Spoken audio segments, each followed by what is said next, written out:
قال حدثنا سفيان قال حدثنا سليمان بن أبي مسلم عن طاووس سمع ابن عباس رضي الله عنهما قال: كان النبي صلى الله عليه وسلم إذا قام من الليل يتهجد قال: اللهم لك الحمد أنت قيم السماوات والأرض ومن فيهن، ولك الحمد لك ملك السماوات والأرض ومن فيهن، ولك الحمد نور السماوات والأرض، ولك الحمد أنت الحق ووعدك الحق ولقاؤك حق وقولك حق، والجنة حق والنار حق والنبيون حق ومحمد حق والساعة حق. اللهم لك أسلمت وبك آمنت وعليك توكلت وإليك أنبت وبك خاصمت وإليك حاكمت، فاغفر لي ما قدمت وما أخرت وما أسررت وما أعلنت، أنت المقدم وأنت المؤخر، لا إله إلا أنت أو لا إله غيرك. قال سفيان: وزاد عبد الكريم أبو أمية: ولا حول ولا قوة إلا بالله. قال سفيان: قال سليمان بن أبي مسلم: سمعه من طاووس عن ابن عباس رضي الله عنهما عن النبي صلى الله عليه وسلم۔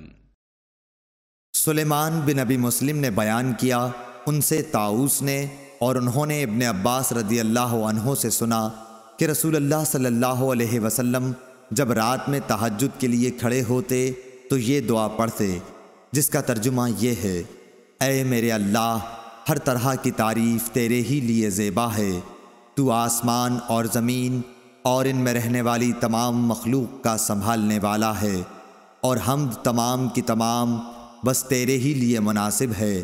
آسمان و زمین اور ان کی تمام مخلوقات پر حکومت صرف تیرے ہی لیے ہے، اور تعریف تیرے ہی لیے ہے۔ تو آسمان اور زمین کا نور ہے، اور تعریف تیرے ہی لیے زیبا ہے۔ تو سچا ہے، تیرا وعدہ سچا، تیری ملاقات سچی، تیرا فرمان سچا ہے۔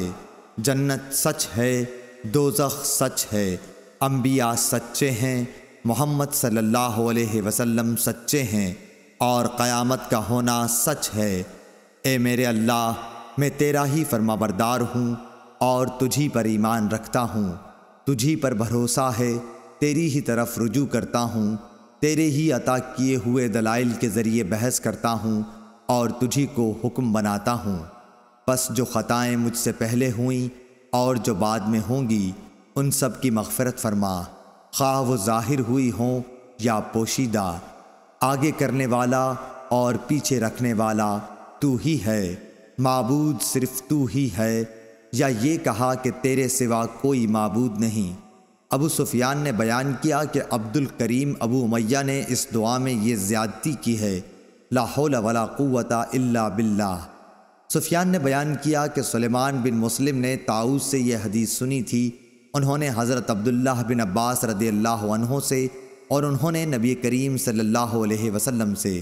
صحیح بخاری حدیث نمبر 1120۔